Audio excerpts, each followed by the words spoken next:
Hi all and welcome back, ladies and gents. Sinead here with Free Tours by Foot London. I've just come out of the back of Victoria Station. Welcome to part 2 of London Victoria.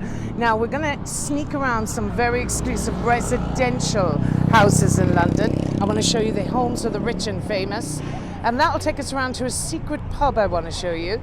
So these little back alleys and back streets is what we're all about. So enjoy the tour. Join me on a little trip around Belgravia and straight back in and around to Victoria Station. Hope you enjoy the tour. We start the tour here outside Victoria Station. Then we'll head into the neighbourhood of Belgravia, where we will pass by the street where Mozart composed his very first symphony at the tender age of 8. Next, we stop at Chester Square, where Margaret Lady Thatcher once lived, before heading to the serene Eaton Square Gardens. We will then sneak into a hidden back alley lined with former horse stables, now converted to homes, and where we will find a quaint and tucked-away London pub. And finally, we'll take a walk along the outer walls of Buckingham Palace Gardens before ending the tour in the lovely Grosvenor Gardens. So as I've mentioned, I've just exited the back of London Victoria Station. Victoria Station, the train station serving the overground, the underground. However, the Victoria coach station, I'm just going to step out on the road here, I'll get in trouble. If you see that clock tower at the end, right across the road is Victoria coach station. Now, Victoria Coach Station serves the buses, and buses that will head to the likes of Stonehenge and Bath, or Windsor Castle, or lunch in the Cotswolds. So don't confuse the two. Victoria Coach Station, right across from that clock tower. I'm in the centre of an island right now in the middle of the road, so I can't step out for fear of being knocked down. And Victoria Train Station, which serves trains to Brighton and to Chatham. Also, you have the Gatwick Express, and it is one of the biggest train stations, second busiest train stations in London. I believe in 2019, 85 million people went through London Victoria Station. Also has the Gatwick Express, and the underground is served there, the Circle Line, the District Line, and the Victoria Line. Now, this is part 2 of my London Victoria. I'll feature a little bit more about Victoria Station, but for right now, let's head down into Belgravia. And the street I'm taking here is Eccleston Street. And I want to take you into some of the most exclusive residential properties in London. Now these buildings, some of these buildings are over 200 years old. And you'll recognize them immediately. Very beautiful residential houses by the white stucco facade on the front of the building.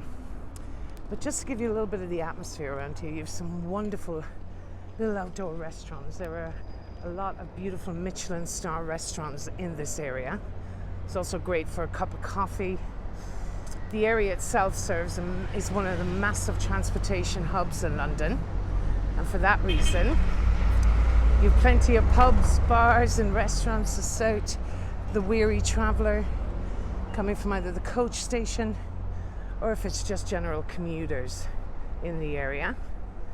Outdoor dining is what's happening in London at the moment. As you can see, people are enjoying the outdoor terraces. I've mentioned this before and I don't want to keep saying it, but on May 17th is the next phase of reopening in London, and you will be able to go indoors as well as outdoors. So, London Alive. Now this is one of the most beautiful streets in London. This is Ebery Street. I'll show you up here the sign. It's on this very street in Belgravia where Sir Ian Fleming lived, the author of James Bond, and some other very interesting history about the area. This is also where a very young boy at the tender age of 8 called Wolfgang Amadeus Mozart, at number 180 Ebery Street, composed his very first symphony.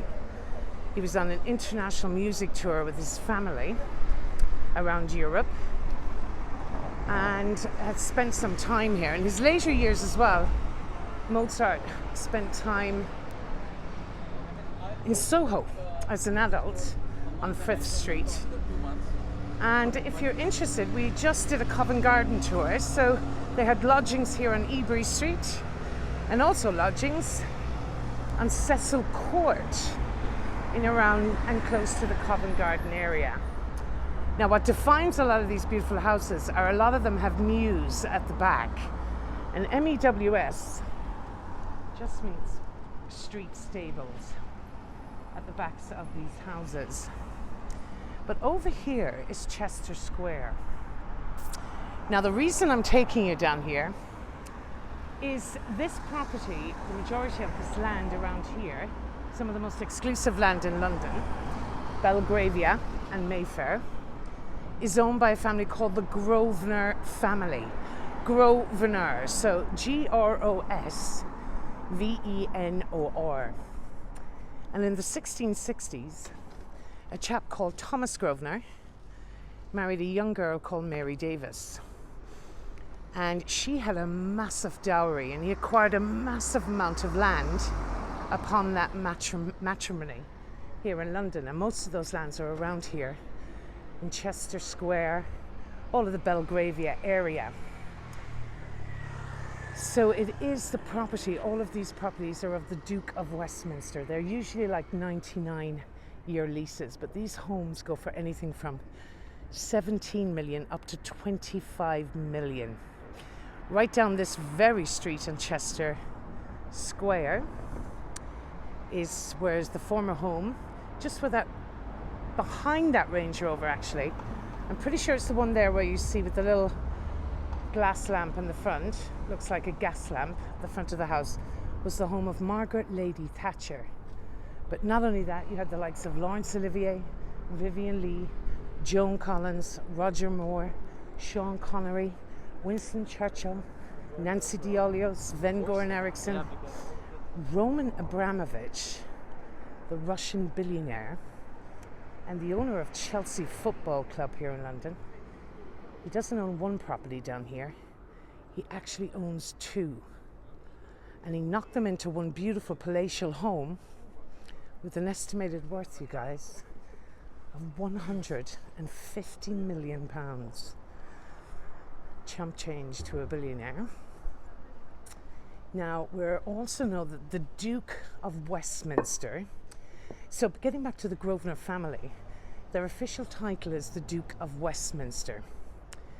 And it usually works like the firstborn son becomes the Duke of Westminster. And they exist since 1660. The present Duke of Westminster lives in the next square I'm approaching in just a moment.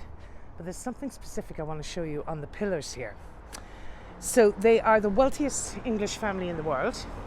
They're worth an estimated £10 billion. The Duke of Westminster presently is the youngest on record in history. He's only 29 years of age. His name is Hugh Grosvenor. If there's any single ladies in the house.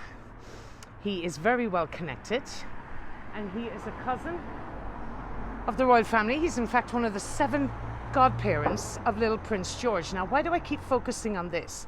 Well, the reason I'm focusing on this is the squiggly W to represent the sign Westminster, or Duke of Westminster. And this is on the pillar here because the Duke of Westminster in the 1930s was a chap called Hugh Grosvenor as well. And he had a 10-year-long passionate affair with Coco Chanel, you guys. And he put these up all over central London, declaring his undying devotion to Coco Chanel. Now, I'm not quite sure how happy his wife was, the Duchess at the time, as he was married at the time. But the mother of the Duke of Westminster is the godmother of Prince William as well. She will become a dowager countess when the Duke of Westminster marries his own wife, who will become the Duchess of Westminster.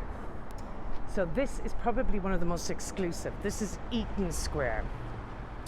Now, Eaton Square exclusivity is determined by its proximity to Buckingham Palace, because everybody wants to live next door to the Queen.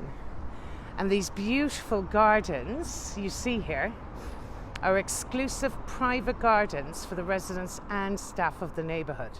accessible only by key.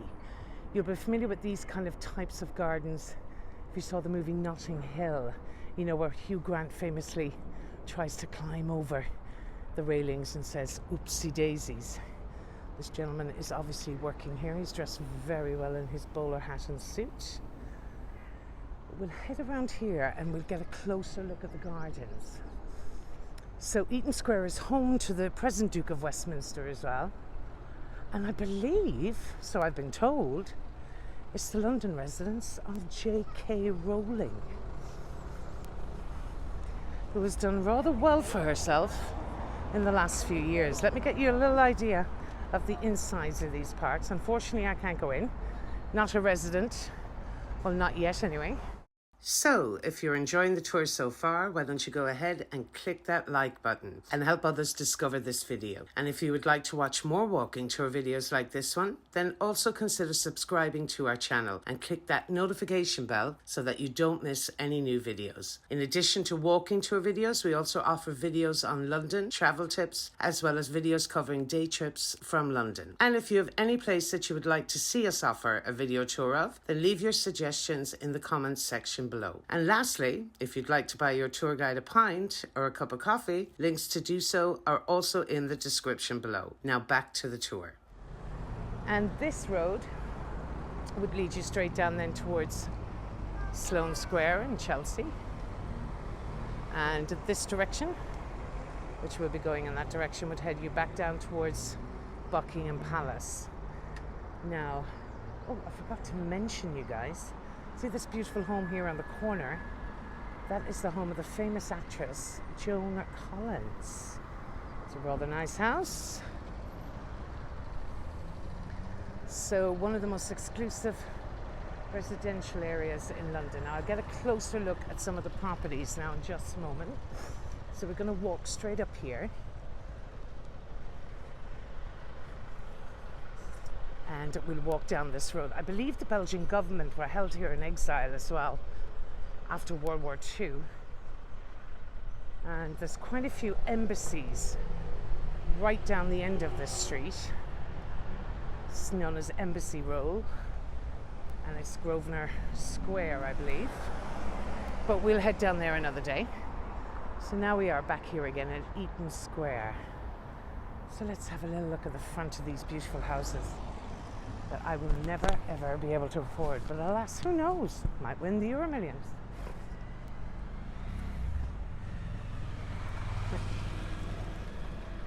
Okay, I will get you another good view of the gardens in a second. That's the Bolivian embassy there, you guys. So there are quite a few embassies and offices along here now. Now, a lot of these properties have been converted into apartments as well. So apart from the super rich, it's still a very expensive place to rent in London. But aren't these homes amazing? Probably one of my favorite places in London is around here at Eaton Square. Now here's another little view into the gardens, and we'll see what the rules and regulations are. One of the gardens along here, there are 6 in total, key gardens, and we'll just make out the rules and regulations there. Just try to, please observe the following rules. Access for registered key holders only. Close the gates. Children under 10 must be accompanied by an adult. No ball games, bicycles or noisy activities. Plants must not be picked. Excuse me. Isn't it quite ironic that these buildings can go for 17 million and they don't even have their own front gardens or back gardens? But alas, the private gardens behind me are the alternative for them. Lovely gentleman, very well dressed. Number 114. That's the beautiful Eaton Square, ladies and gents. Home to the rich and famous, prime ministers and politicians alike. Now, we're coming up here on the church in the area, classical in design. We just cross over the road and I'll bring you right there.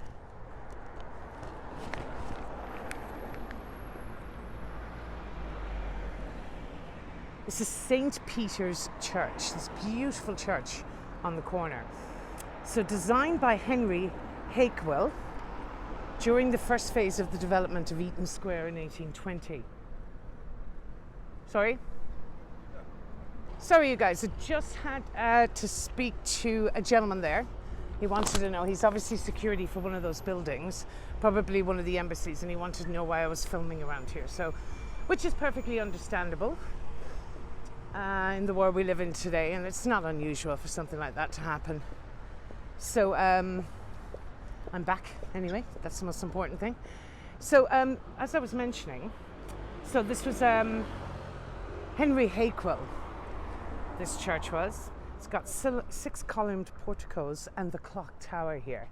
But it's what you kind of associate with those high society weddings, you guys, those high society weddings that you'd see in the movies, like 4 weddings and a funeral, you know. They come here on Sundays all dressed out in their amazing clothes and their Sunday best, top hats and tails. The parish church of St. Peter. Now I want to take a little detour because this is part 2 of my London Victoria tour. So at this stage you will be ready for a nice pint of British ale, perhaps a gin and tonic, in a quieter area. Now you have wonderful places and loads of restaurants and bars to eat around Victoria, but this one's one of my hidden gems. And again, I was shown this years ago by the gentleman who trained me on London, and I honestly believe he is the best expert in London I've ever come across, and a wonderful character, Mr. Robert Goodman. I will get Bob to give us a little meander around London one of these days. But he brought us down here just to show us this little hidden away gem of a pub. Again, we're heading down a mews called Wilton Mews. And it leads to Little Chester Street. So all these little street stables that they formerly were, very exclusive residences now, were all, well, converted into beautiful homes. Enviable address around here. And right down here, this little gem, hidden away off the beaten track. So if you're interested in that real local London experience, this is where you come. To the Horse and Groom. All cobbled streets along here, so preferably walking shoes. I think a lot of us ladies have got cut out before with high heels on cobbles. They don't really work very well together. Yeah. There is my home in London, you guys. There's the Irish Embassy.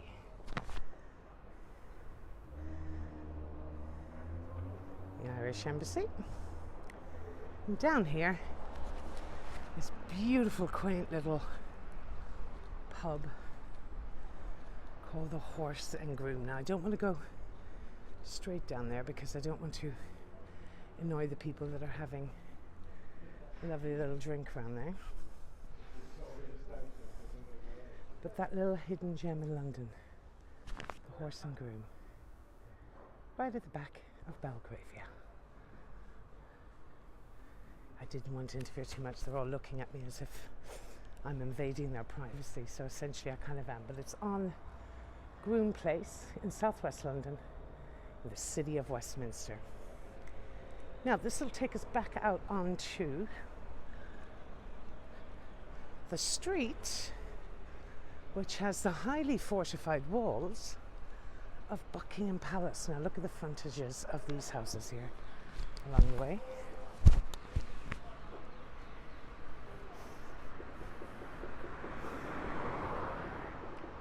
how beautiful they are and how tall they are. So originally these types of buildings with all these floors, the servants would be the very top floor, usually in the attic rooms, the kitchens were always down in the basement, and they were kept away from the people of the house, the lady or the lord of the house or the manor, to muff out all smells and noises. Kitchen life and activity didn't make the servants' jobs very easy, however, having to run all the way up maybe 3 flights of stairs carrying huge pewter dishes to serve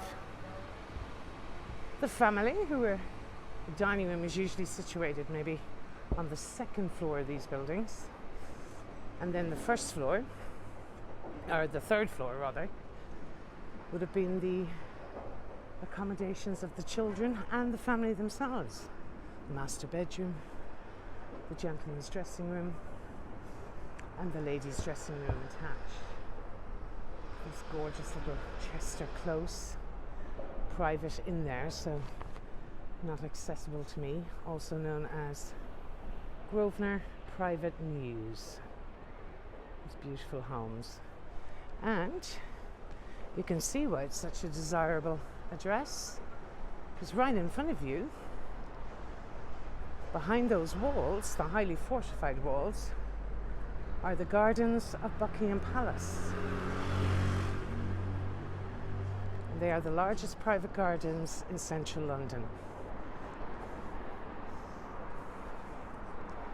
40-acre gardens of Buckingham Palace. We're currently on Grosvenor Place. These are the walls surrounding the gardens of Buckingham Palace, and if you go in that direction, straight up, following that bus, you come to Hyde Park Corner, which we already have a tour done of, at Duke of Wellington Place, and straight down here brings you straight into London, Victoria, and the entrance to Buckingham Palace. Now, I'm not going to be able to, I'm going to have to walk through here, but I can talk to you a little bit about the gardens. Just bear with me a second. Not ideal coming under a construction site. So they're the largest private gardens in central London. The 40-acre gardens of Buckingham Palace have an Olympic-sized swimming pool, a post office, a helipad, a doctor's surgery, a tennis courts and a swimming pool, all on the grounds. The Queen also has her own post office, by the way, on the grounds of Buckingham Palace, and has her groceries and her mail delivered daily by horse and carriage. I'm sorry about this lack of scenery here, but I couldn't cross the road, you guys, but we're nearly out.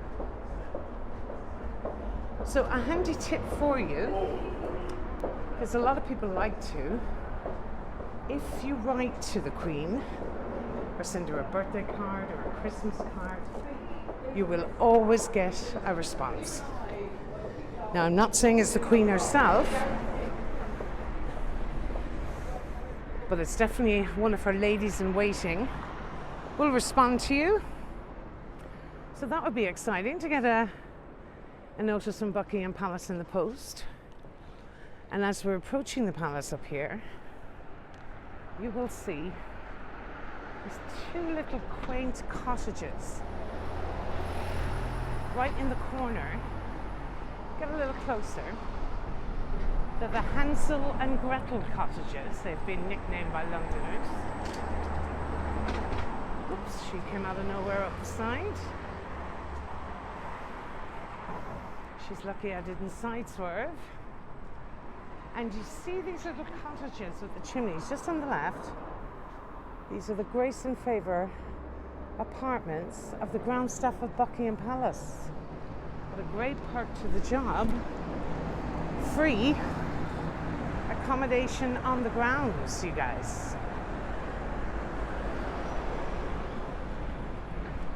Get a better view of them here now in just a second.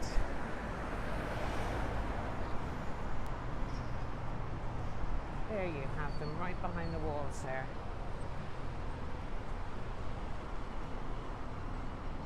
This used to be on my open top bus route, you guys, around London. So they're the Grace and Favour apartments. You'll just make them out there. The little 2 suite cottages right there. Now you'll see the walls are highly fortified. And to be fair, you would think somebody would have to be slightly insane with all that barbed wire and cameras to attempt to breach its security. But it did happen. And it happened on more than one occasion. In the 1980s was the most serious breach. Let's have a look again. Michael Fagan scaled those walls. He got into the grounds, and his 775 rooms in Buckingham Palace, he only managed to find Her Majesty's bedroom. He sat on the Queen's bed. The Queen was in her bed, and he quite casually asked the Queen for a light for his cigarette. Now, we all know the Queen famously, she doesn't smoke. So she handled the situation remarkably well, and she rang down her security, asking them for a light for her cigarette. That alerted the security something was afoot. Michael Fagan was instantly apprehended, spent 6 months in a psychiatric institute, and when he was released, well, the truth, or so we're told, is he did confess to being under the influence of magic mushrooms at the time. So that's some story for your grandchildren, ladies and gents. Now, I just wanted to show you these. Now, these are actually small listed buildings. You see these little green huts here? These are Cabbie refreshment stands. And they're available to you guys for the cheap cup of coffee and a really good bacon sandwich. Now, these are listed around London, so they're protected. And the idea behind one was years ago, when taxi cabriolets were horse-drawn carriages, the horses needed water if they were to continue working throughout the day. Now, the problem with that was the drivers of the horses, essentially, were stopping at the local pub. And the pubs started to get really annoyed that they were coming in and just using the water and not spending any money. So the taxi drivers were then required to have a drink in order for their horses to be allowed to drink for free. So taxi drivers ended up driving around London with a little too many to drink, shall we say, paralytic drunk. So these cabman's shelters were actually built for the horses and for refreshments for the cab drivers to keep them out of the pub. So there's a little bit of history for you. And here, so please make sure when you are bouncing around, don't forget they serve amazing sandwiches and some great little breakfasts. You can get a full breakfast in here. But if you wanted just like a bacon sandwich, much cheaper, look at the coffee, it's only £1 a cup. And it's a little bit of local London history. So I'm coming around the back here of London Victoria Station. I've already brought you through the gardens. So that was part 2 of our London Victoria tour. Thank you again for joining me, ladies and gentlemen. If you are enjoying these little walks around London, please don't forget to click the little red button there and like and subscribe on our videos on Facebook, and we also have a YouTube channel.